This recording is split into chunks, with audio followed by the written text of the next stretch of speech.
दोस्तों वीडियो में बात करेंगे कि फ्रांस की धरती पर पीएम मोदी ने लंबी लंबी छोड़ते हुए कितना फेंका कि लपेटना मुश्किल हो जाता है और हम जैसे यूट्यूब वाले पत्रकार आंकड़ों के साथ वीडियो बनाने को मजबूर हो जाते हैं क्योंकि जनता के सामने सही पिक्चर जानी चाहिए। देश के प्रधानमंत्री हैं और आंकड़े अगर फैक्ट के नाम पर देश की जनता के सामने विदेशी धरती पर पेश करते हैं, दुनिया के सामने जो आंकड़े रखते हैं तो उसका सच सामने आना चाहिए क्योंकि पूर्व सरकारों के साथ बहुत तुलना करते हैं पीएम मोदी, विदेश की धरती पर जाकर भी तुलना करते हैं। एक बार फिर वैसा ही किया। 4 वीडियो आपको दिखाएंगे पीएम मोदी के और उसकी हकीकत भी दिखाएंगे। बारी बारी से हर वीडियो का पोस्टमार्टम करते, हर दावे की पड़ताल करते हैं। दावा नंबर 1 आप सुनिए, उसके बाद फ्रांस के साथ तुलना करते हुए जो बोला वो भी अपने आप में हैरान करता है कि क्या इस तरह की तुलना करनी चाहिए। पहले आप निर्यात को लेकर पीएम मोदी ने जो आंकड़ों का दावा किया उसकी हकीकत आपको बताते हैं। जरा सुनिए क्या बोला पीएम मोदी ने। मैं आपको कुछ और फैक्ट दूंगा, इससे आप अंदाजा लगा पाएंगे कि भारत किस स्पीड और कितने बड़े स्केल पर काम कर रहा है। पिछले 12 वर्षों में भारत का एक्सपोर्ट 35 गुना यानी 35 टाइम्स बढ़ गया है। तो पीएम मोदी ने फेंकने की सारी सीमाएं पार करते हुए कहा कि 35 गुना एक्सपोर्ट बढ़ा दिया मेरी सरकार ने। 12 साल में 35 गुना, हो सकता है 3.5 गुना लिखा हो, 3.5, उसको गलती से 35 पड़ गए हो, लेकिन 3.5 गुना भी क्या बढ़ा है। 35 गुना एक बार इंग्लिश में बोलते हैं, एक बार हिंदी में बोलते हैं, यानी रिपीट भी किया अपनी बात को, तो आप इसे फंबल भी नहीं मार सकते। लेकिन हो सकता है टेलीप्रॉम्प्टर पर गलत लिखा हो, वरना इतनी गलत जानकारी, इतने गुना गलत जानकारी आखिरकार देश के प्रधानमंत्री कैसे दे सकते हैं। यह आप खबर देखिए, आकाशवाणी की खबर है। वित्त वर्ष 2025-26 में भारत का कुल निर्यात 4.22% बढ़कर 860 अरब डॉलर से अधिक हो गया। तो सरकारी प्लेटफॉर्म आकाशवाणी की खबर है, जहां भारत का 2025-26 का नया आंकड़ा है 860 अरब डॉलर यानी 860 बिलियन डॉलर का। लेकिन दोस्तों 2013-14 में कितना था आंकड़ा, पीएम मोदी ने कितना बढ़ा दिया, उसका आंकड़ा भी आपको दिखाते हैं कि 13-14 में यह आंकड़ा कहां पर था। मनमोहन सिंह और पीएम मोदी की सरकार की तुलना करते किसने निर्यात कितना प्रतिशत बढ़ाया। पहले मनमोहन सिंह के आंकड़े आप देखिए, 2004 में 126.65 बिलियन डॉलर था।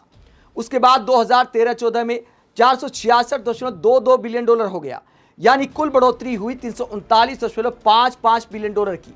268% की यह बढ़ोतरी है। उसके बाद पीएम मोदी पर आ जाइए। पीएम मोदी को मिला आंकड़ा 466.22 बिलियन डॉलर, यानी हमारा जो निर्यात था, हम विदेशों को जो सामान बेचते थे, उसका आंकड़ा था 466.22 बिलियन डॉलर। उसके बाद 2025-26 में ये 860 बिलियन डॉलर पर पहुंच गया। कुल बढ़ोतरी हुई 393.78 बिलियन डॉलर की, 84.5% ये बढ़ोतरी है। पीएम मोदी दावा करते 35 गुना बढ़ा दिया, लेकिन आंकड़े बोलते हैं कि डबल भी नहीं हो पाया, 1.84 गुना हुआ है। डबल तक पीएम मोदी नहीं कर पाए 12 साल में, जबकि मनमोहन सिंह ने करीब 3 गुना बढ़ा दिया था और दावा किया जाता 35 गुना का। मतलब इतना लंबा आखिरकार कोई कैसे फेंक सकता है। इसके बाद अगला दावा आप सुनिए, जिसे बार बार दोहराया जाता है, जो गरीबी के आंकड़े पेश करते पीएम मोदी, उसे लेकर क्या कहते, जरा सुनिए। साथियों, आज भारत की कहानी सिर्फ इकोनॉमिक प्रोग्रेस की कहानी नहीं है, सिर्फ यहां अटक नहीं जाती है, ये सोशल ट्रांसफॉर्मेशन की भी कहानी है।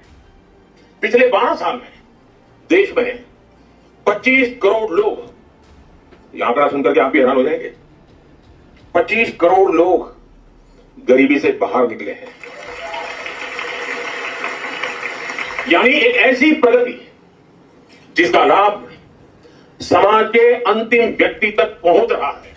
दोस्तों पीएम मोदी बार बार इस दावे को दोहराते हैं कि उनकी सरकार ने 25 करोड़ लोगों को गरीबी रेखा से बाहर निकाल दिया। अति गरीब नहीं रहे, उनको बाहर निकाल दिया गया है गरीबी से। लेकिन उसकी सच्चाई क्या है? गरीबी मापने का पैमाना गजब है, जहां इनकम का कोई ज्यादा लेना देना नहीं है। किस आधार पर व्यक्ति को गरीब नहीं माना जाता या गरीब माना जाता है, नीति आयोग का पैमाना आपको बताते हैं, जो अपने आप में मजाकिया नजर आता है। हमारा नीति आयोग गरीबी का अंतिम फैसला कैसे करता है? 100 नंबर का टेस्ट है और उसका क्या आधार है किसी को गरीब माना जाए या ना माना जाए। स्वास्थ्य के नंबर है 33.33%, शिक्षा के नंबर है 33.33% और लाइफस्टाइल के नंबर भी इतने ही हैं। अब सवाल ये उठता है कि इसमें नंबर कैसे मिलता है, क्या क्या इसमें रखा गया है। पैमाना यह है कि बाहर निकलने का नियम क्या है। अगर किसी परिवार की कमियां घटकर 33.32% या उससे नीचे आ गई तो वो गरीबी से बाहर मान लिया जाएगा। यानी 100 नंबर का अगर टेस्ट है, अगर गरीब परिवार को 67% नंबर मिल जाते तकरीबन, तो उसे गरीब नहीं माना जाएगा। अब सरकार के समर्थन में, नीति आयोग के समर्थन में, गरीबी के इस पैमाने के समर्थन में बोला जा सकता है कि 67% तो अच्छा खासा पैमाना है। अगर किसी ने 67% अंक हासिल कर लिए तो फिर उसे गरीब क्यों माना जाए, लेकिन किस आधार पर अंक दिए जाते वो अपने आप में मजाकिया है। आगे आपको बताते किस आधार पर अंक दिए जाते हैं। गरीबी के पैमाने में कैसे कटते हैं नंबर। पहले स्वास्थ्य की बात करते हैं, जिसका आंकड़ा है 33.33%। तो सबसे पहला पॉइंट आता है पोषण का। 11.11% नंबर है पोषण के। घर में कोई भी बच्चा, महिला या पुरुष कुपोषित हो तो 11.11% नंबर कट जाते हैं। इसके बाद बाल किशोर मृत्यु दर 11.11%। पिछले 5 साल में घर में किसी बच्चे की मृत्यु हुई हो 0 से लेकर 18 साल तक, तो बाल किशोर मृत्यु दर में वो माना जाएगा और 11.11% नंबर कट जाएंगे। तो ऐसी बहुत कम घटनाएं होती हैं और सिर्फ मोदी सरकार की बात नहीं है, पिछली सरकारों में भी ऐसी बातें बहुत कम लेवल पर आ गई हैं। तो ये नंबर कटने का भी कोई सवाल नहीं है। इसके बाद मातृ स्वास्थ्य, महिला को प्रसव के समय सही डॉक्टर, अस्पताल की सुविधा ना मिली हो तो सरकारी अस्पताल में डिलीवरी हो जाती है और ये पुराने ज़माने से होती आई है, तो इसके भी बहुत कम चांस है। तो महिलाओं की जो डिलीवरी होती है 11.11% उसके नंबर होते हैं। सरकारी अस्पताल तमाम शहरों में, जिलों में खुले हुए हैं। मोदी सरकार ने उसमें कुछ नया नहीं किया है, पुराने ज़माने से डिलीवरी की सुविधा मिलती आई है। तो ये नंबर कटने के भी बहुत कम चांस हैं। प्रसव के दौरान महिलाओं की मौत बहुत कम होती है और मनमोहन सरकार में भी कम ही होती थी। इसके बाद आ जाता है शिक्षा का नंबर। शिक्षा के नंबर भी उतने ही हैं, 33.33%। लेकिन नियम क्या है। परिवार में 10 साल से ऊपर के किसी भी सदस्य ने अगर 6वीं तक की पढ़ाई ना की हो तो फिर 16.66 नंबर कट जाते हैं। यानी 100 में से करीब 17% नंबर कट जाते हैं। लेकिन ऐसा बहुत कम होता है कि परिवार में कोई आजकल 6ठी कक्षा तक ना पढ़े। 6ठी तक तो पढ़ ही लेते हैं, चाहे सरकारी में पढ़े चाहे प्राइवेट में पढ़े। तो यहाँ पर भी नंबर कटने के कोई चांस नहीं है। उसके बाद स्कूल उपस्थिति।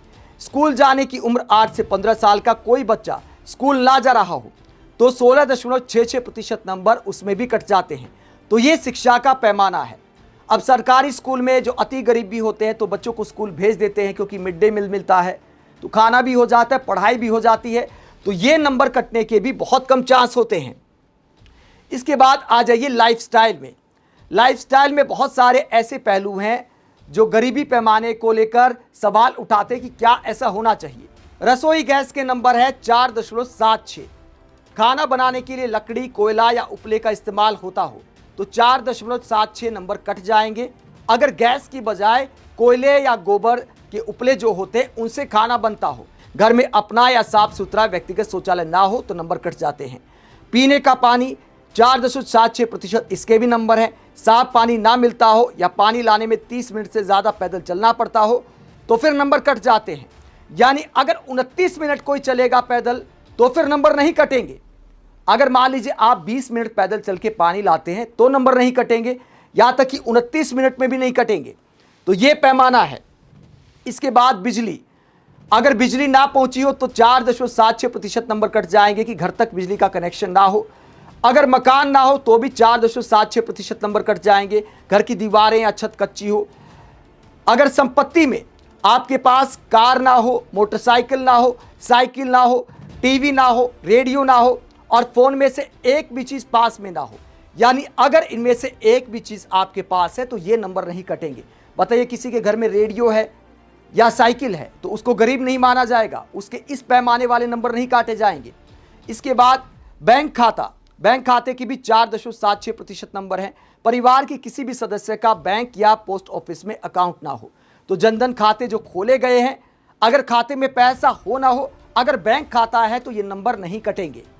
तो हमारे नीति आयोग की रिपोर्ट में ये सारे पैमाने शामिल किए गए हैं। इनकम का कोई लेना देना नहीं है। जहाँ तक घर की बात है, शौचालय की बात है, सिलेंडर की बात है, ये सब तो सरकार ने दे ही दिया है। अब सिलेंडर भरे ना भरे वो अलग बात है। क्या क्या सवाल खड़े होते हैं, इस पैमाने पर क्या सवाल खड़े होते हैं, उदाहरण देकर मैं आपको बताता हूं। मान लीजिए गैस सिलेंडर तो है पर रिफिल का पैसा नहीं, यानी भरवाने का पैसा नहीं। नियमों के मुताबिक अगर किसी के घर में उज्ज्वला योजना का सिलेंडर रखा है तो उसे गैस की सुविधा से युक्त मान लिया जाता है। यानी घर में सिलेंडर अगर रसोई के कोने में रखा हो, खाली रखा हो, तब भी नंबर नहीं कटेंगे सिलेंडर वाले। लेकिन असलियत यह है कि महंगाई की वजह से कई परिवार पहला सिलेंडर खत्म होने के बाद उसे दोबारा भरवा ही नहीं पाते और वापस लकड़ी पर आ जाते हैं, पर कागज पर वो गरीबी से बाहर हो चुके हैं। इसके बाद अगर शौचालय बना है पर पानी नहीं, घर में शौचालय बन गया तो नंबर मिल गए। लेकिन अगर गांव में पानी की किल्लत है और शौचालय का इस्तेमाल नहीं हो रहा तो भी कागज पर वो परिवार वंचित नहीं माना जाएगा, यानी शौचालय वाले नंबर भी नहीं कटेंगे और गरीबी रेखा से बाहर माना जाएगा। इसके बाद इनकम को ना मापना। सबसे बड़ी बहस इसी बात पर है कि आप किसी का बैंक खाता या राशन कार्ड देखकर उसे अमीर या गरीबी से बाहर मान रहे हैं, लेकिन उसकी जेब में हर महीने कितनी फिक्स कमाई आ रही है इसे इस टेस्ट में सीधे जोड़ा ही नहीं गया है, यानी इनकम को नहीं जोड़ा गया है। सरकार ने मान लीजिए पक्के घर के पैसे दे दिए, 2 दीवारें खड़ी हो गई और ऐसे में पीएम मोदी का ये दावा मजाकिया नजर आता है कि हमने 25 करोड़ लोगों को गरीबी रेखा से बाहर निकाल दिया। कागजों में जरूर निकाल दिया होगा, लेकिन आपको उनके पास जाकर पूछना चाहिए कि उनकी इनकम कितनी है। अहम मुद्दा यही है। इसके बाद अगला बयान सुनिए आप पीएम मोदी का, आगे क्या बोलते हैं। फ्रांस में जितने घर हैं, पूरे फ्रांस में टोटल जितने घर हैं उससे भी अधिक पक्के घर बीते 12 वर्षों में हमने जरूरतमंदों के लिए बनाए हैं।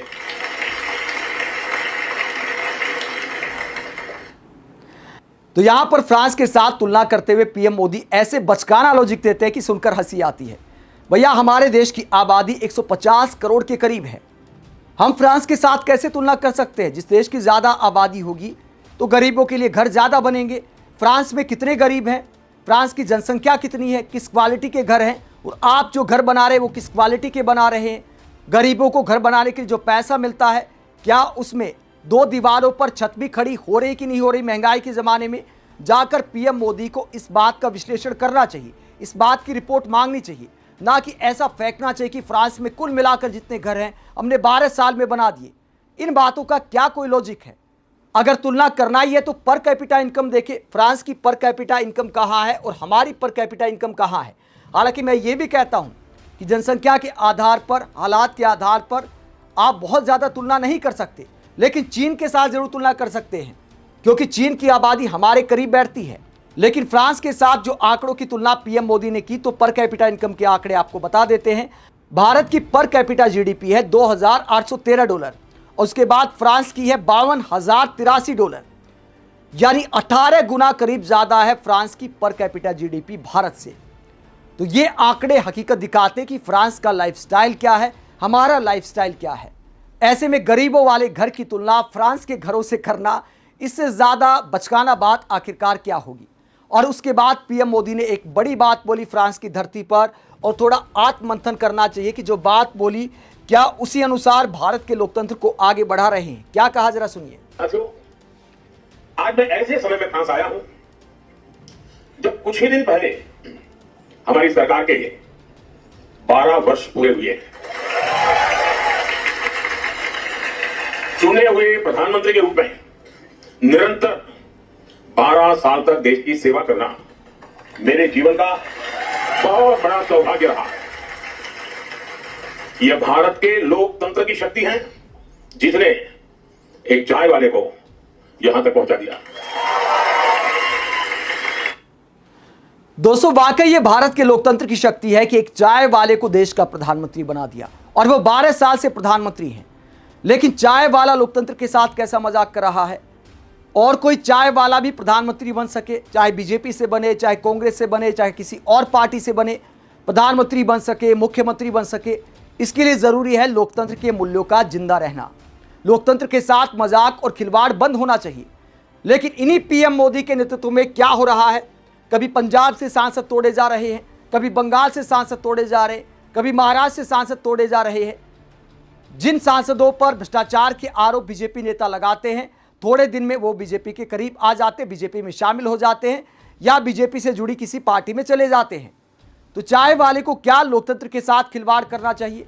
देश में लोकतंत्र के मूल्य जिंदा रहे और कोई भी गरीब प्रधानमंत्री बन सके, क्या उस रास्ते पर प्रधानमंत्री भारत की सरकार को, भारत की राजनीति को आगे बढ़ा रहे हैं या फिर खुला खिलवाड़ चल रहा है?